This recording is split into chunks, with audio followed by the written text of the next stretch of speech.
Listo. Gabriel, ¿cómo estás? Mucho gusto en saludarte. Buenos días, Tony. Muy bien, gracias, ¿no? Gracias por esa, ¿no? Sesión. Un gusto verte y feliz año nuevo para ti y para todos los participantes. Me da mucho gusto. No, igualmente bienvenidos. Gracias por apoyar al capítulo y obviamente, con mucho gusto recibirlos, aquí en el capítulo México de ASHRAE. Si quieres, iniciamos para que pueda ir dando, el tema. Bueno, pues obviamente,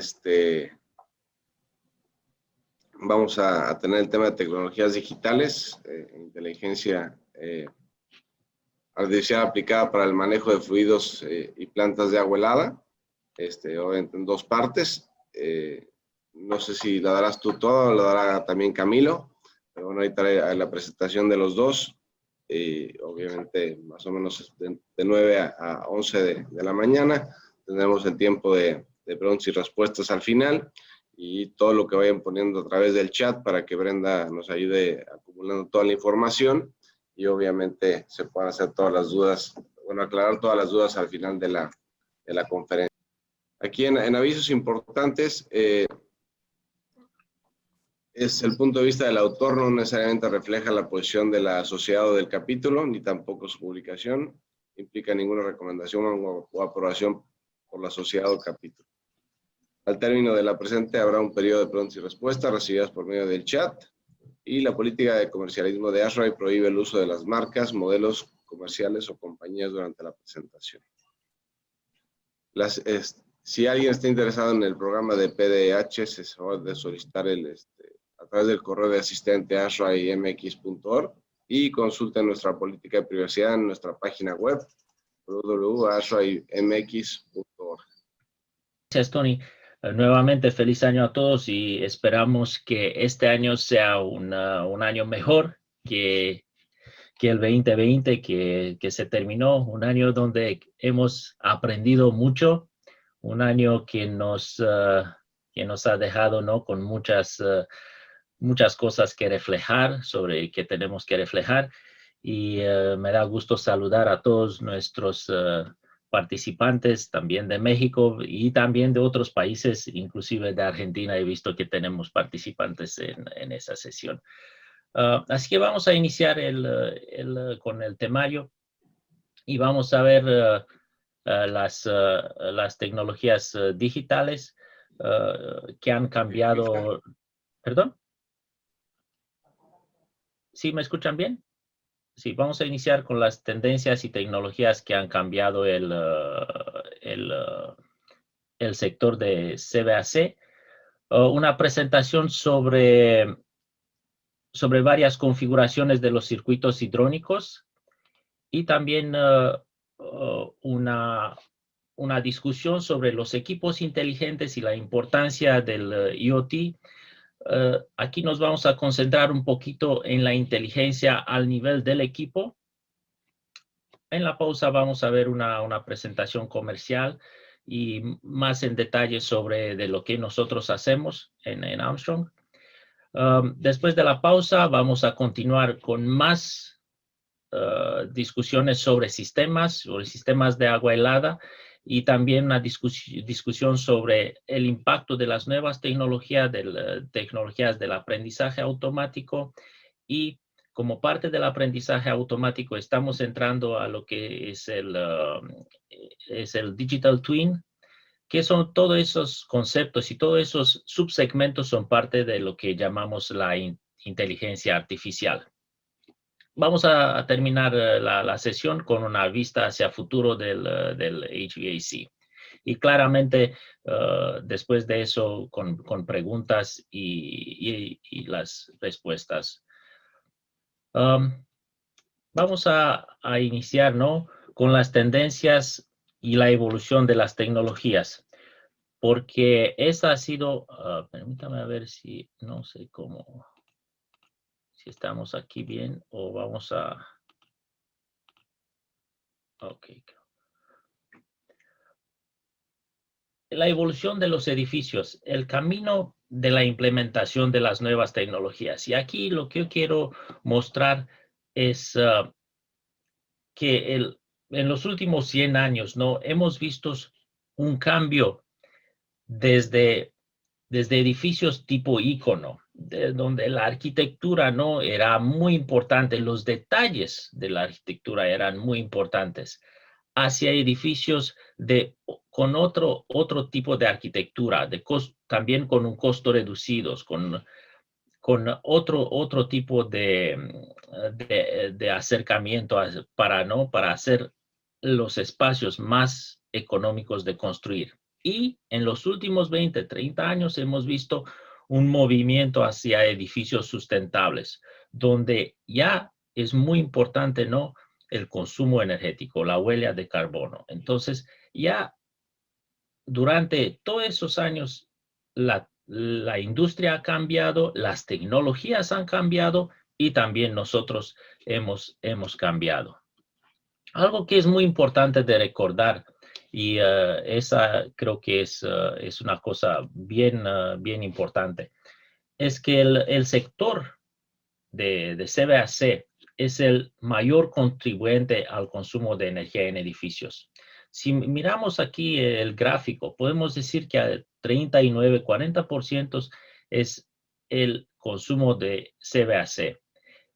Tenemos que tomar en cuenta también que en los últimos años, los materiales que se usan para la construcción del edificio han cambiado. Se usa mucho vidrio, la arquitectura es diferente, también la densidad de la población y equipos eléctricos y electrónicos que consumen y también disipan energía es diferente. Entonces, los requisitos de carga en los edificios ha cambiado bastante. Entonces, podemos decir que en el sector de la construcción, el sector de la construcción es responsable del 30% del consumo energético mundial.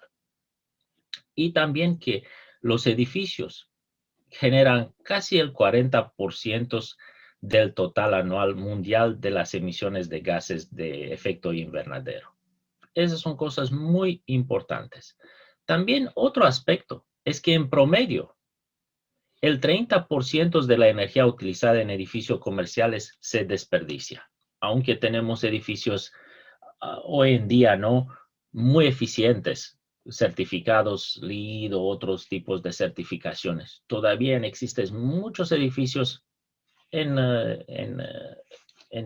todo el mundo que no están actualizados. Entonces, una mejora de energía, una actualización a las nuevas tecnologías puede generar un ahorro inmenso de energía. Otro punto importante es que nuestra industria es una industria de carga parcial.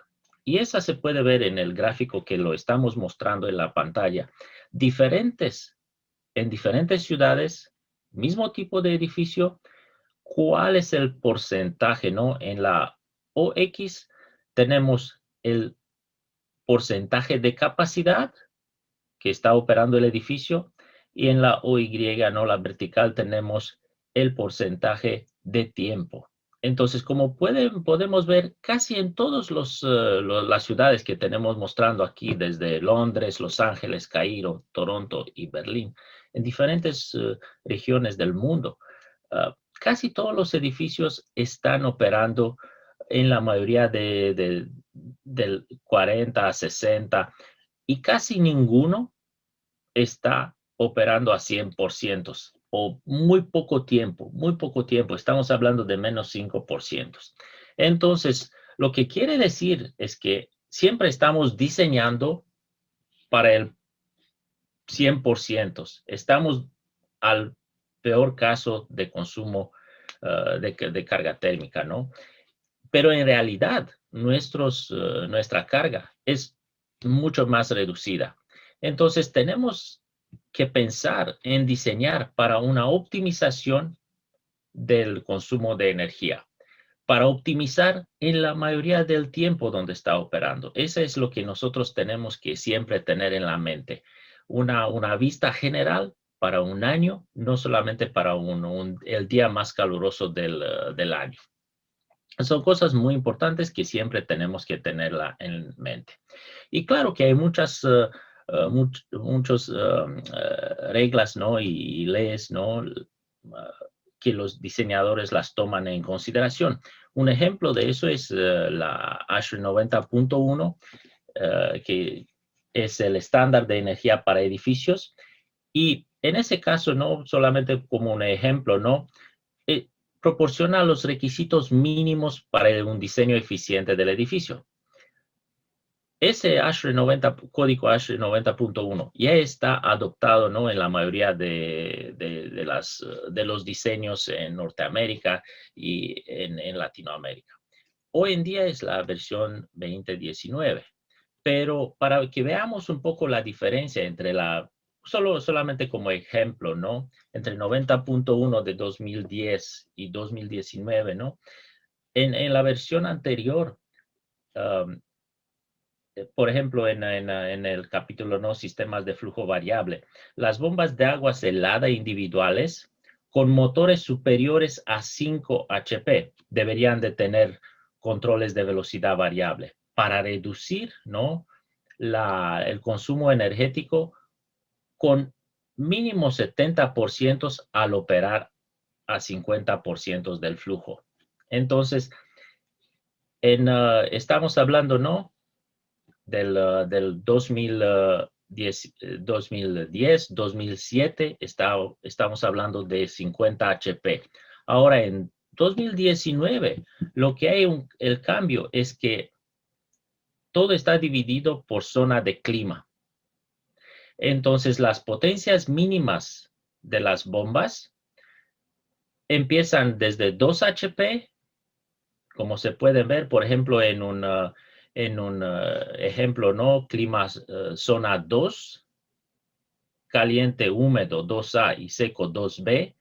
Por ejemplo, en 2A empiezan de 3 HP. En 2B empiezan de 2 HP y de 3 HP, como les decía. Entonces, ya es una preocupación por parte de todas las organizaciones y de los diseñadores para sacar edificios que son eficientes y que nos pueden dar ¿no? un ahorro de energía a futuro.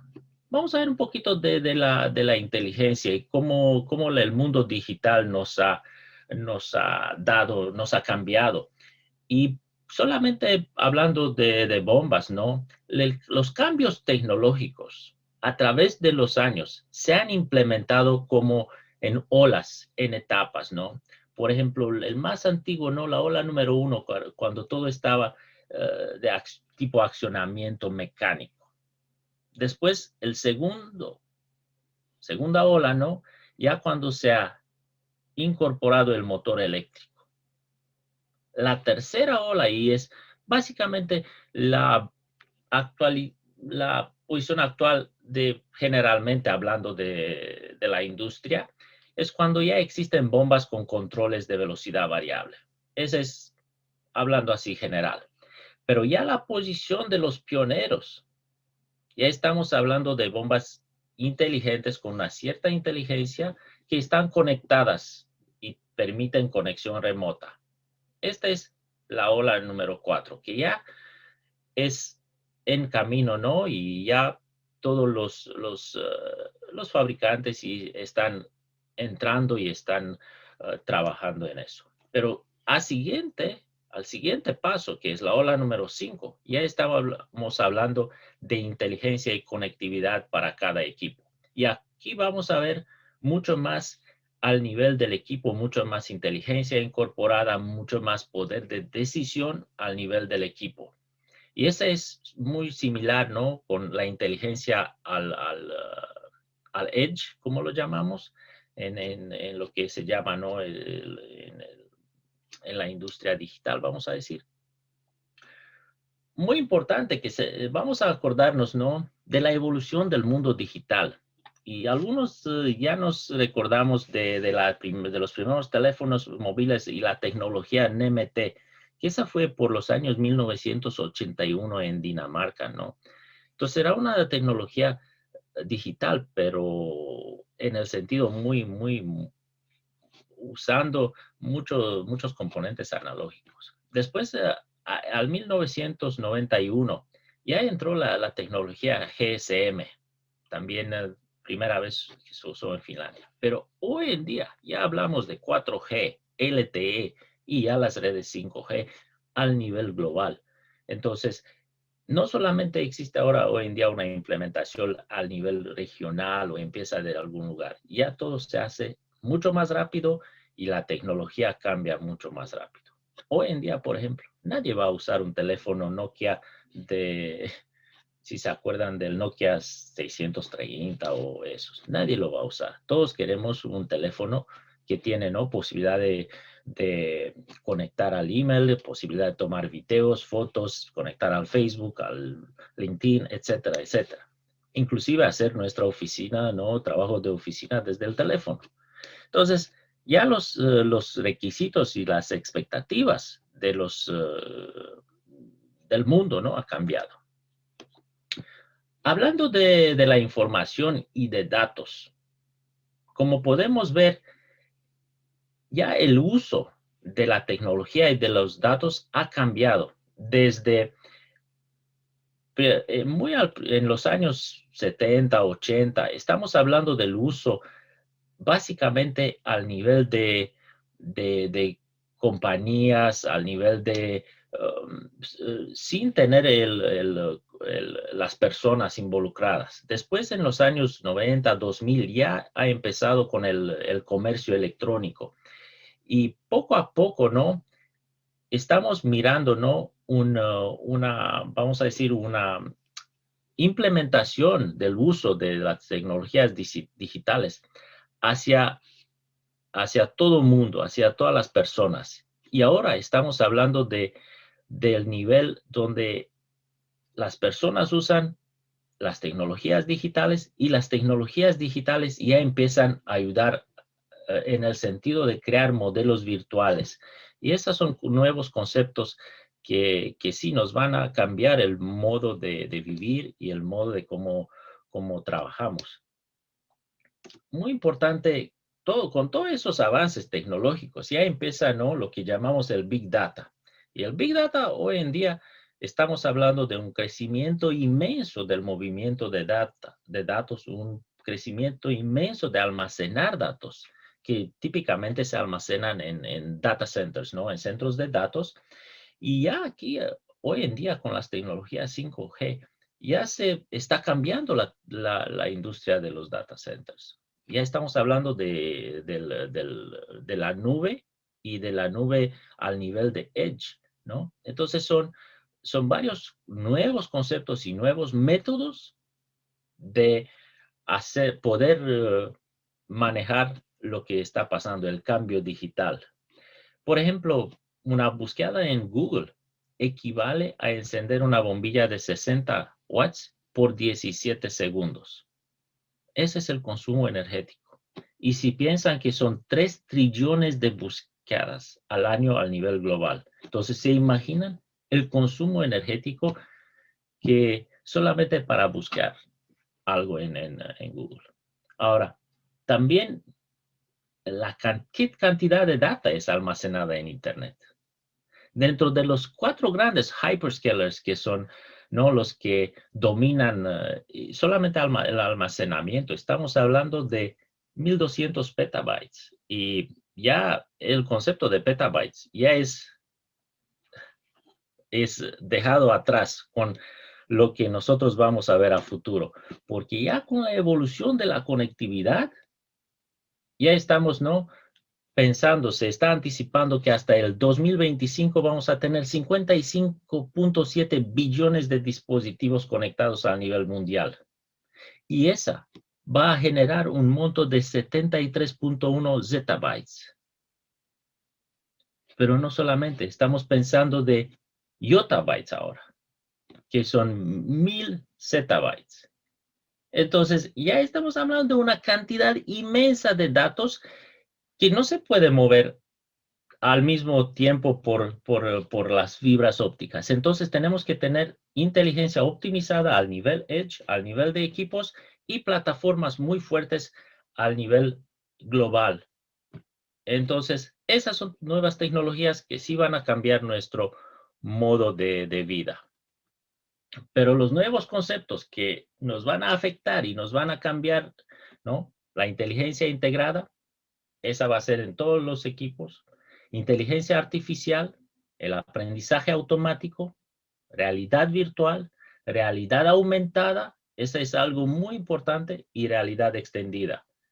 Realidad aumentada es cuando ya estamos pensando combinar algo real con algo virtual para ayudarnos. Y les voy a dar varios ejemplos después. Todo eso está creando confusión. Entonces, para evitar y para deconfusionarnos, vamos a empezar con cosas básicas, vamos a ver un poquito al nivel de los equipos y después vamos a seguir con cosas más complejas. Muy bien, estamos un poquito cortos de tiempo, queremos cubrir más cosas. Vamos a empezar con la segunda parte. Y también los videos que Camilo quería presentarlos están disponibles en YouTube. Entonces, con mucho gusto les podemos dar o los pueden buscar. Pero en la segunda parte queríamos ver un poquito de la inteligencia artificial aplicada en CBAC. Y ahora, perdón, que voy a estar aquí, empezar también el video. A ver. No sé si pueden ver también. Ya empecé aquí el video también. Sí, sí se ve. Ok. Y entonces vamos a ver las configuraciones para sistemas primarios en flujo variable. También vamos a hablar de lo que es automatización inteligente y el aprendizaje automático aplicado en las plantas de agua helada. También mirando un poquito sobre los modelos gemelo digital, que es algo novedoso y claramente a futuro esa va a tener un impacto en la operación de los sistemas de aire acondicionado. Y finalmente terminando, ¿no?, con una vista hacia el futuro de CBAC. Bueno, vamos a ver. Ok. El circuito primario en flujo variable ya vimos un poquito. Básicamente tenemos, hablando en general, ¿no? Porque hay varias configuraciones de plantas de agua helada con diferentes tipos de chillers, pero las más comunes, ¿no?, son con chillers enfriados por aire y con chillers enfriados por agua. Entonces, cuando tenemos, ¿no?, plantas con chillers enfriados por aire, tenemos los componentes principales, ¿no? Las enfriadoras, las bombas y también el sistema de control. Esos son los componentes principales. Cuando hablamos de plantas de agua helada enfriadas con chillers enfriados por agua, ya tenemos un circuito adicional que es el circuito de condensación, que involucra, además de las bombas del evaporador, las bombas primarias, los chillers, tenemos las bombas de condensación, tenemos las torres de enfriamiento y además un control también que en ese caso es más robusto. Hablando de sistemas primario, secundario, aquí en la pantalla podemos ver la diferencia entre lo que tenemos en cuanto a la configuración de un sistema primario o secundario, donde podemos ver las bombas primarias, las bombas secundarias, las enfriadoras y la línea de bypass, desacoplar los dos circuitos, circuito secundario, circuito primario. Y cuando hablamos de un primario en volumen variable, en flujo variable, podemos observar el circuito primario, bombeamiento, los chillers, tenemos la línea de bypass controlada y también, ¿no?, las cargas y un control también para la planta de agua helada. Rápido vamos a pasar por las particularidades del sistema primario de flujo variable. Lo muy importante es que el flujo en el circuito primario está variando de acuerdo a la carga del edificio. Lo que anteriormente el circuito primario siempre ha sido de flujo constante. Entonces los chillers siempre han tenido flujo constante y todo el circuito primario ha tenido flujo constante, bypassando por el flujo por la línea de desacoplamiento. Por eso se llama desacoplar, porque el flujo del primario era independiente del flujo del secundario. Siempre era constante, independiente de la variación en el secundario. Ahora, lo que es también muy importante es que para sistemas hasta un cierto tamaño se elimina el circuito secundario y las bombas secundarios. Esa no quiere decir que no existen no existen sistemas donde tenemos primario, secundario, hasta terciario, pero todos son en flujo variable, todos son de velocidad variable. Entonces, el flujo varía en todos los circuitos de acuerdo a la demanda. Ahora, otro punto importante, tenemos la línea de bypass, que es dimensionada para acomodar el flujo mínimo del enfriador más grande. Tenemos los sensores de flujo o tecnologías inteligentes que pueden dar información sobre el flujo, y esa representa un ahorro, eliminando los transmisores de flujo, y nos ayuda a asegurar que tenemos el flujo mínimo en el evaporador del enfriador.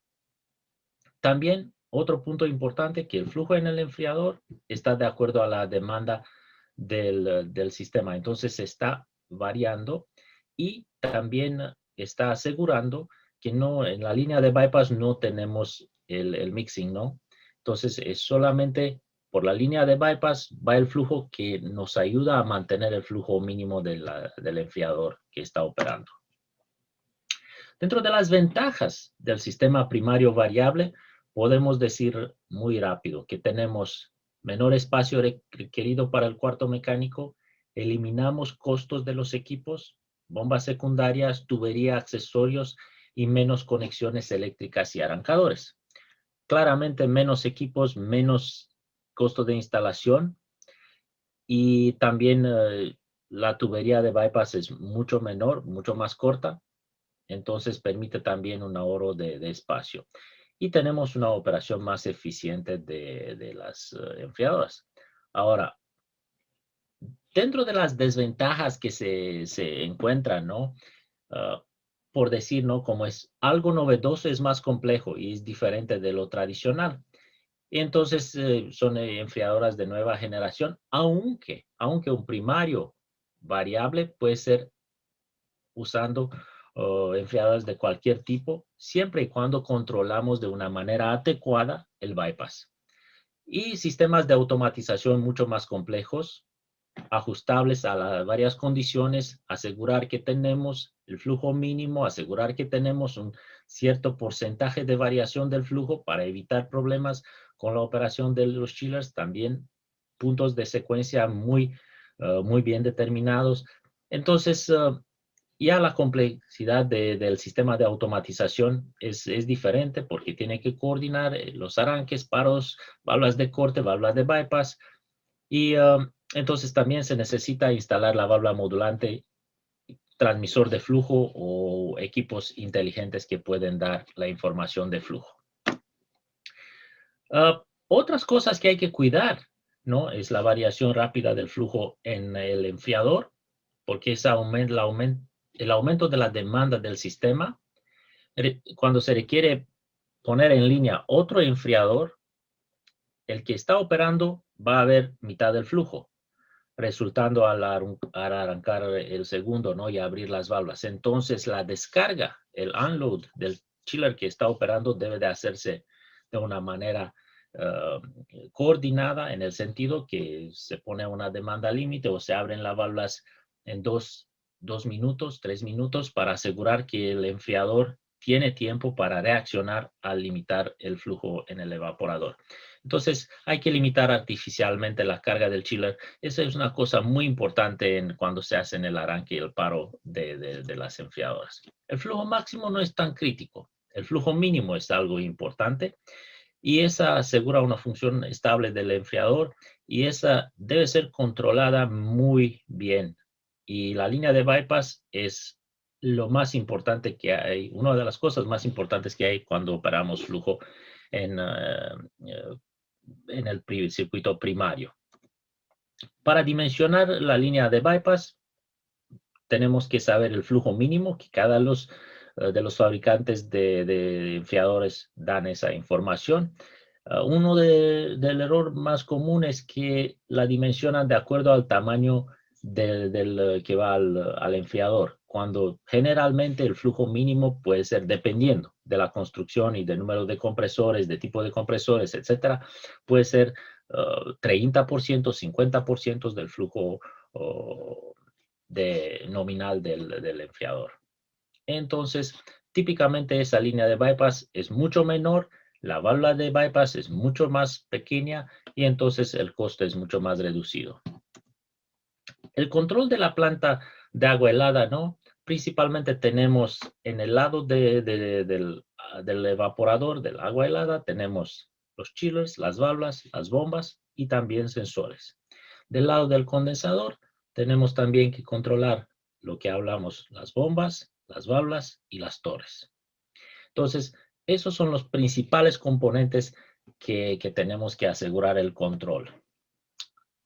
En un sistema de control especializado, está asegurando el control de las enfriadoras, el control de las bombas primarias, que puede ser con presión diferencial, que puede ser modo sensorless, o otro tipo de también monitoreo de las cargas de las válvulas de control en todas las cargas del edificio. Entonces, hay varios tipos de controlar. Y vamos a ver en adelante. El más común que existe en la industria es el control tipo PID y lo vamos a ver. Y una multitud de PIDs en el sistema de automatización. Pero son otros métodos más eficientes ahora. Y también debe asegurar el monitoreo de todos los parámetros requeridos, dentro temperaturas, transmisores de presión diferencial, medidor de flujo y asegurar que tenemos el flujo todo el tiempo en el evaporador y en el condensador.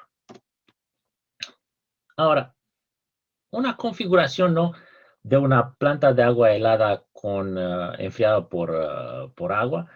Como podemos ver aquí en la pantalla, tenemos los dos sistemas de bombeo del condensador y del evaporador. Aquí podemos ver que el sistema de bombeo del condensador es dedicado y el sistema de bombeo del evaporador es en cabezal común. Y las torres también en cabezal común. Entonces, muy importante, siempre estamos acostumbrados a poner número de bombas con número de chillers, mismo número de torres con número de chillers, mismo número de bombas de condensación con número de chillers. Hoy en día, con los avances tecnológicos, si tenemos en cabezal común, en los grupos de bombeo, los grupos de equipos pueden ser de número diferente. Entonces, anteriormente se recomendaban 3 chillers, 3 bombas primarias. Hoy en día, si tenemos 3 chillers, no necesariamente deberíamos de tener 3 bombas. Podemos tener 2 bombas o 4 bombas, dependiendo de cuál es el perfil de carga y dependiendo de cómo va a operar el edificio para lograr la máxima eficiencia de la planta. ¿Okay? Entonces, un sistema de control de automatización debe de asegurar el secuenciamiento, debe de asegurar el estatus, mostrar el estatus de los equipos y también alarmas. Entonces, esa es una configuración típica de un sistema primario en flujo variable para un sistema con chillers enfriados por agua.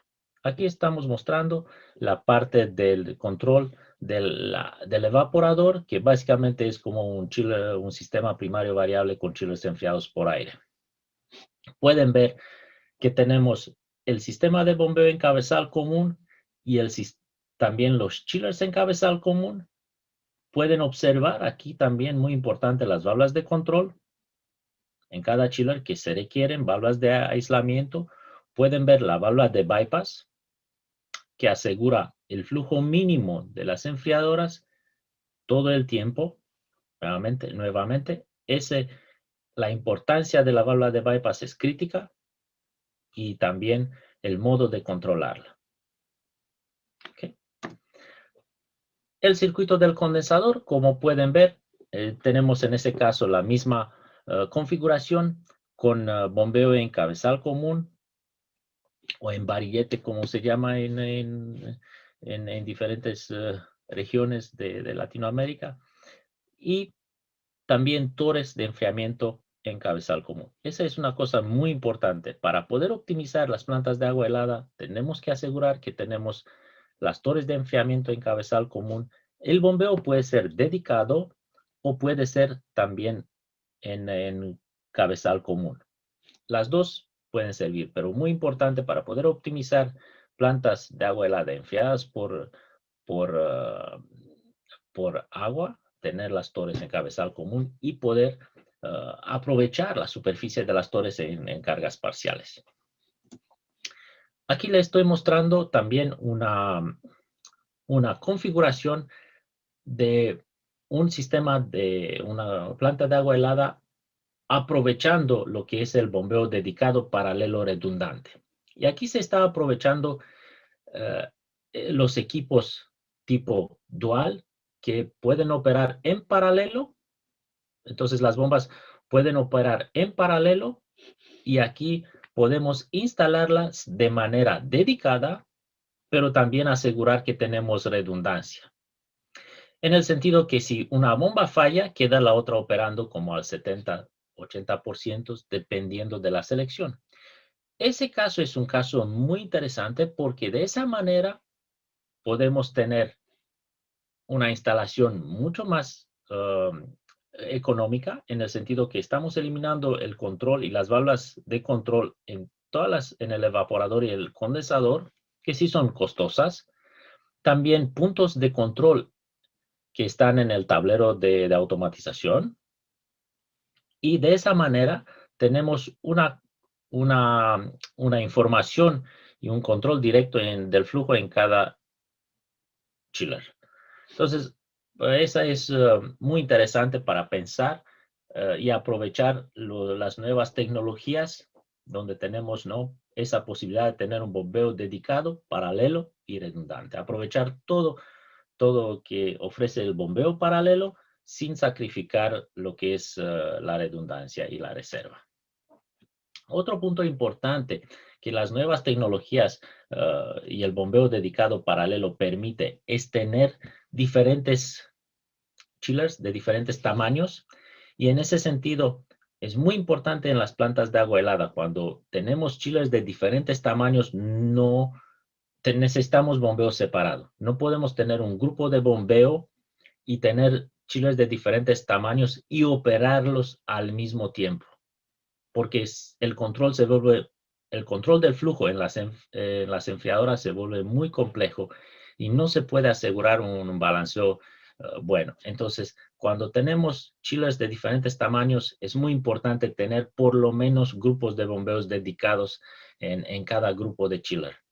O si no, vamos con bombeo dedicado en cada chiller. En ese caso, le estoy mostrando un sistema de 3 chillers con 2 enfriadoras de tamaño grande y uno más pequeño, y con 2 grupos de bombeo paralelo redundante, uno para el bombeo de las enfriadoras grandes y otro grupo más pequeño para la enfriadora más pequeña. De esa manera podemos operar todos los 3 chillers al mismo tiempo. Podemos hacer cualquier combinación. Si en ese caso teníamos solamente un grupo de bombeo, no se podía operar el chiller pequeño con los grandes. Entonces se podía operar o los dos grandes o el pequeño. Muy importante eso. También un ejemplo interesante de las aplicaciones de las plantas de agua helada en edificios altos, porque aquí tenemos también lo que es el rebombeo.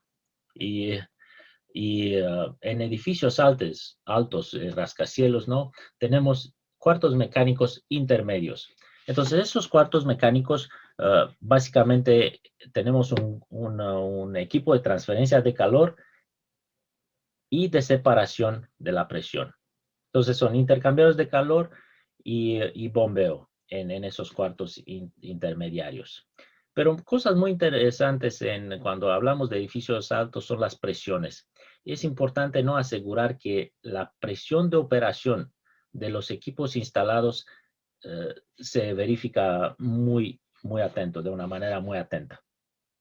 Y especialmente los tanques de expansión, la ubicación es importante para asegurar el almacenamiento de esos tanques de expansión, los separadores de aire, asegurar que la presión máxima de operación es dentro del rango, y también los intercambiadores de calor, porque podemos tener una presión muy alta, presión estática muy alta en un lado y presión cero en el otro.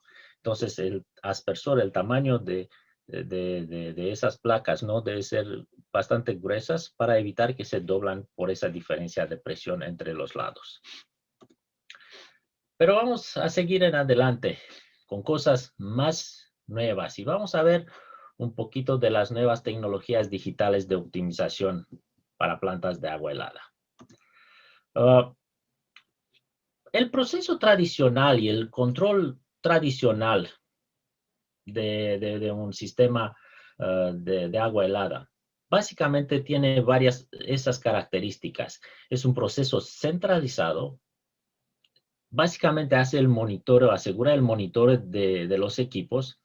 Está gobernado por un tipo de control tipo PID, que es un tipo de retroalimentación que lo llamamos feedback control. Tiene reglas estáticas ya puestas, ya ajustadas y requiere una intervención manual para cambiar cualquier de esas reglas. Las necesidades y posibilidades de un sistema inteligente de CVAC y básicamente que es el futuro de CVAC, estamos hablando de un sistema descentralizado, estamos hablando de un sistema dinámico, requiere ser escalable, requiere ser asequible, conectado, muy importante, conectado. Y ahora hablamos de lo que es la inteligencia artificial y además como parte del subsector de la inteligencia artificial que ha sido presente. La inteligencia artificial ha sido presente en nuestro mundo desde varios años con con el invento de los microprocesadores y las tecnologías de computación. Ya hemos entrado en lo que es la inteligencia artificial. Pero un subsegmento que está ahora ganando mucha atracción es el aprendizaje automático, lo que es el machine learning, como subsegmento de la inteligencia artificial. Y además a futuro, parte del subsegmento que es el machine learning, vamos a ver lo que se llama el deep learning y las redes neuronales. Esas son cosas que poco a poco ganan más comunalidad, si queremos, más aplicaciones dentro de cada día, de cosas de cada día que nosotros hacemos. Ahora, un sistema inteligente es un sistema que aprende, un sistema que predice, un sistema que optimiza. Y a futuro va a contextualizar. Esas son cosas que tenemos que tener en mente, lo que son las expectativas y posibilidades de nuestro sistema a futuro. Ahora, nuevamente, pensando en las expectativas de la optimización de planta, ¿no? Estamos hablando del rendimiento, estamos pensando en la inversión, que se logre ese rendimiento, pero sin un gasto excesivo. También tenemos que pensar en resiliencia. En caso de fallas, ¿qué va a hacer si mi sistema de optimización no funciona o algo falla? ¿Qué va a pasar con mi sistema, con mi edificio? También que va a generar informes, confirmaciones en tiempo real, cómo está operando mi sistema de optimización y realmente dentro de los resultados en tiempo real, qué está pasando y qué tipo de compensación hay dependiendo de los resultados en tiempo real. ¿Se hace una mejora o no se hace? ¿O sigue en el mismo camino como antes?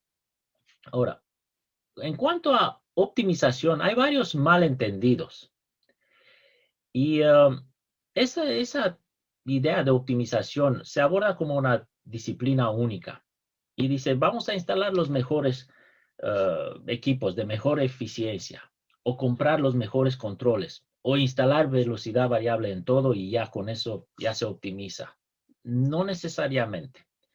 Después, otro punto, el uso de controles tradicionales. Los controles tradicionales no integran inteligencia artificial ni aprendizaje automático. Los controles de retroalimentación indirecto aprovechan los puntos de ajuste, que no son relacionados con los consumibles de optimización. No son relacionados con el output de optimización, en otras palabras. Y las secuencias de operación son relacionadas en porcentaje de capacidad. Esa es una cosa que es también muy diferente en lo que significa optimización y vamos a ver más en adelante. Ahora, en la secuencia de control requieren un ajuste fino manual. Entonces, hacemos los ajustes, ponemos los set points, pero después como el sistema va operando, para hacer el fine tuning tenemos que observarlo y tenemos que hacer los cambios manualmente. Y también cuando hay fallas, solamente se queda el equipo fuera, sin tener un modo de emergencia para optimizar la operación, tomando en cuenta lo que hay disponible. Ahora, los desafíos típicos que se enfrenta a la implementación de la optimización. Primero, estamos hablando de la derivación del rendimiento. Y la derivación es el drift, es la salida del camino que está predictivo, ¿no? Entonces, como les decía, ¿no? Los sistemas tendrán varias complicaciones que esos problemas no pasarán desapercibidas. Y sin darnos cuenta, el equipo se sale, o la planta de agua helada, se sale de su punto de operación eficiente. Entonces, ese no es un problema, ¿no? Muy importante. Después, el costo, ¿no? De implementar optimización requiere, ¿no? Una inversión, ¿no? Para obtener los juegos de datos mínimos para poder hacer un análisis de lo que está pasando y poder tomar medidas informadas. Entonces, también siempre los activos inactivos. Siempre compramos chillers, ¿no? Que coincidan con los diseños tradicionales. Compramos equipos de manera tradicional cuando en lugar de aprovechar de las nuevas tecnologías y comprar equipos de tal manera optimizar nuestro diseño y tomar en cuenta cómo operarlos de manera optimizada. Entonces, también el comportamiento humano es uno de los impactos, ¿no? Porque siempre haciendo mejor que antes es suficiente, en lugar de pensar lo que es posible hacer y estar parte de una comunidad, vamos a decir, de una comunidad donde estamos compartiendo datos para aprender y todo el mundo beneficia de eso. Entonces, la conectividad y la interrelacionabilidad es muy importante a futuro. Uno de los enfoques de los pioneros, ¿no? En la industria para optimizar, ¿no? Han sido primero usando el feed-forward control.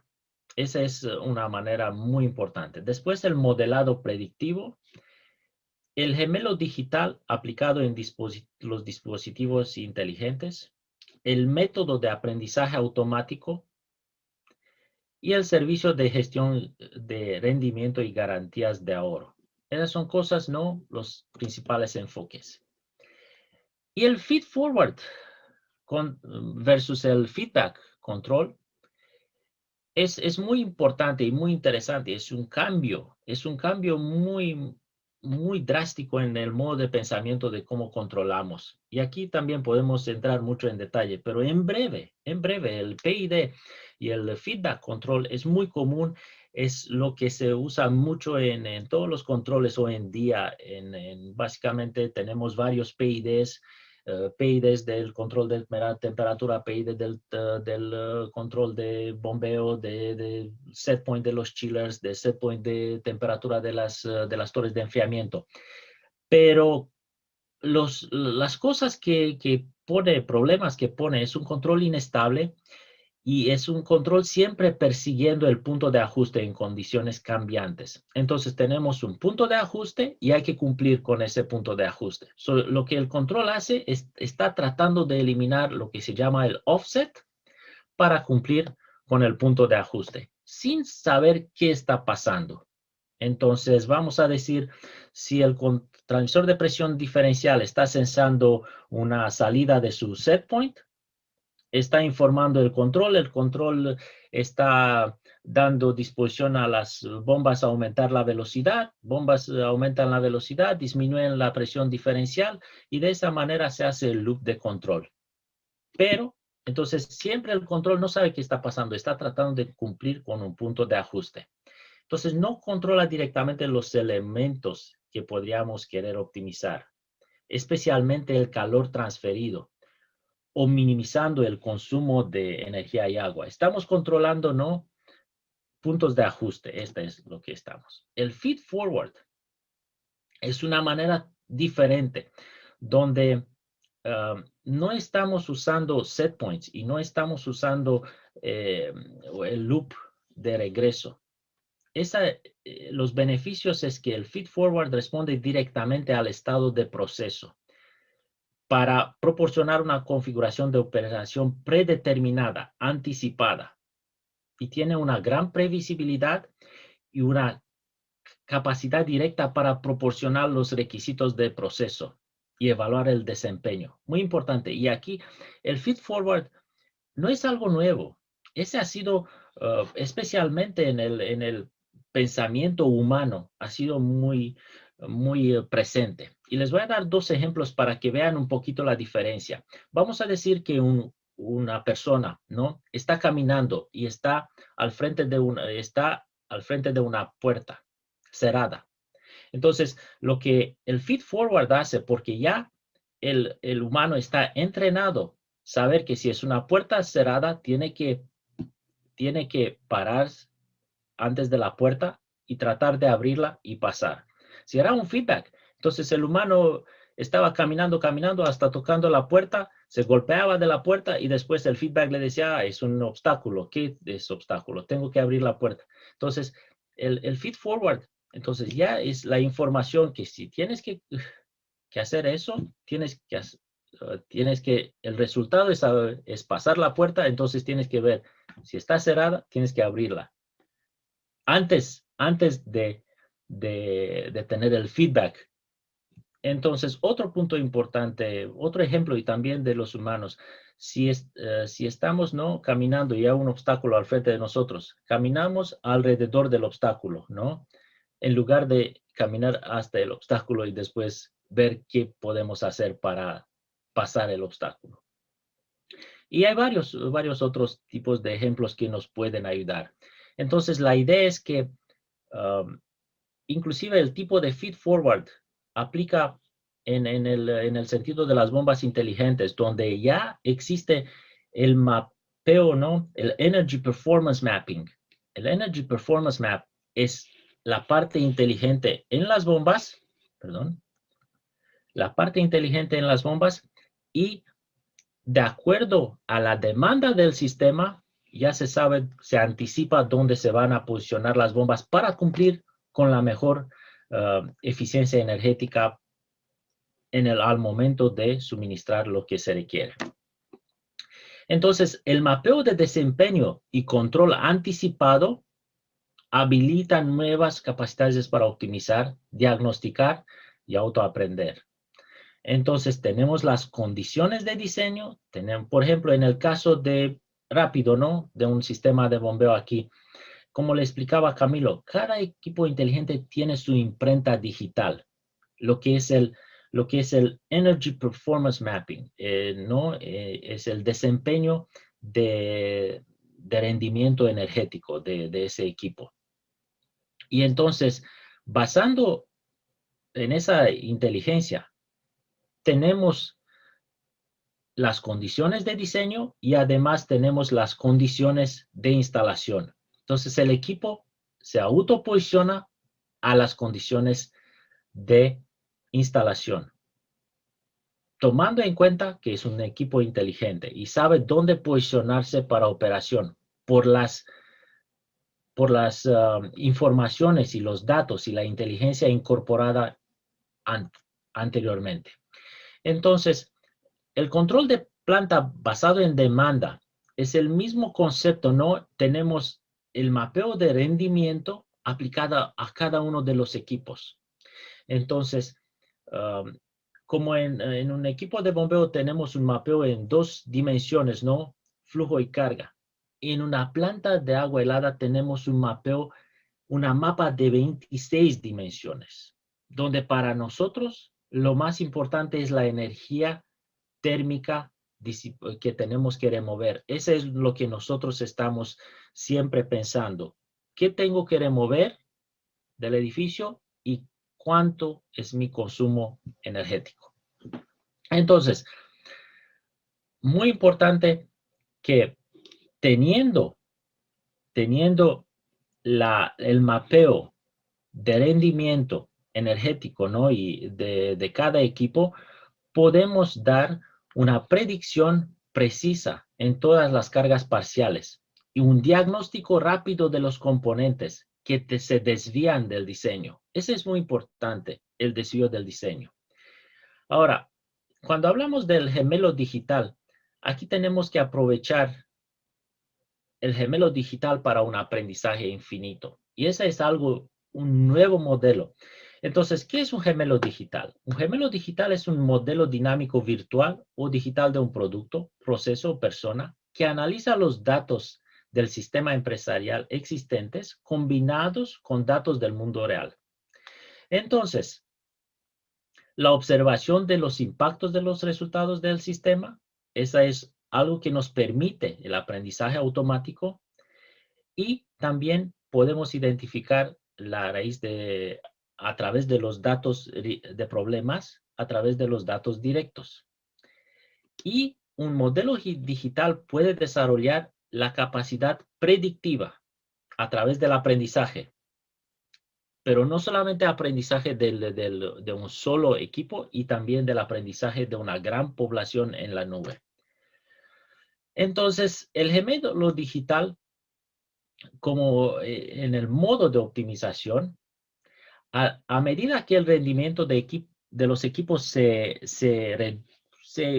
cambia, ¿no? Se degrada generalmente, el modelo digital se actualiza. Entonces, saliendo, ¿no? Cuando el equipo se envejece, los performances, ¿no? El desempeño, el rendimiento del equipo cambia. Pero para nosotros, tenemos que recalcular cuál es el modo de operación de la planta con las nuevas condiciones de equipos. Y aquí le estoy mostrando también rápido. Piensa como el sistema, ¿no? De navegar en los autos. Cuando ya salimos de la ruta, el auto calcula automáticamente cuál es la ruta y cómo podemos regresar a la ruta de menos tiempo, de menos costo. Entonces, el gemelo digital de la nueva realidad va a actualizar y va a avisar sobre lo que hay disponible en cualquier momento dado. Entonces, esa es muy importante, crear el gemelo digital basado en los mapeos, en todas las características que los equipos tienen. Claramente son modelos en muchas dimensiones y cada equipo tiene su Energy Performance Map. Entonces, cada equipo tiene su mapeo de consumo energético. Entonces, lo que es muy importante, podemos anticipar cómo van a operar los equipos, lo que es un rendimiento predictivo. Y esa se puede hacer solamente tomando en cuenta las condiciones, podemos decir capacidad, bulbo húmedo, y todos esos datos externos se mueven rápido en el modelo digital, el gemelo digital, donde basado en el mapeo energético de cada equipo, se puede determinar cuál es la combinación y cuál es la operación más eficiente y claramente cuál es el consumo de esa operación más eficiente. Entonces, nos permite también adoptar nuevos enfoques para el diseño inicial, para mejorar la resiliencia, confiabilidad y la disponibilidad, porque con con esa información digital podemos modelar diferentes combinaciones y ver cuáles son los casos donde esas nos pueden dar una mejor eficiencia. Ahora, el aprendizaje en la nube es muy importante porque todo que es el machine learning y todo que es el aprendizaje deep learning, ¿no? Esa se hace en grandes poblaciones para poder aprender de diferentes tipos, de diferentes condiciones y comparar y asegurar que el modelo se está optimizando y se está actualizando de una precisión mucho más exacta. Entonces, más equipos conectados, más equipos que están entregando información en una plataforma fuerte de analytics, en una plataforma que tiene implementado el machine learning, nos ayuda con mucha precisión identificar las causas de la degradación de los equipos. Ahora, las tecnologías, OptiPoint, las tecnologías de Machine Learning tienen 3 elementos principales. Y aquí estamos hablando de la parte de automatización, que es la parte responsable para operar, la planta y ejecutar las instrucciones de optimización. Tenemos el módulo que se llama el Self-Learning Optimization Technology, donde ese módulo está creando y actualizando el modelo gemelo digital y está continuamente está informando el sistema de automatización cómo operar basado en las salidas y en el aprendizaje del gemelo digital. Y también tenemos lo que es el sistema de Performance Manager, un gestor de rendimiento que básicamente está reportando el rendimiento, está reportando cuál es la diferencia entre lo que fue anticipado y lo que está pasando. Y también está proporcionando ahorros de energía, seguimiento, tendencias, todo ese tipo de analytics. Es muy importante que el gemelo digital, el modelo se autoactualiza. Entonces, de tal manera, cuando hablamos de inteligencia artificial, hay que asegurar que los algoritmos desarrollados no son entrenados de una manera física y a 100% desde el principio. Todos esos algoritmos se están mejorando con el tiempo. Entonces, es una manera diferente de pensar en el control y optimización, porque hasta ahora o anteriormente, ya sabemos puntos de ajuste, operación, sabemos los factores de los PID, reaccionas más rápido, más lento, etc. Pero con el modo de aprendizaje automático, ya no es una programación 100%, es solamente establecer ciertas reglas y el modelo se está mejorando poco a poco. Muy importante es la persistencia del rendimiento y preservar el rendimiento a largo tiempo.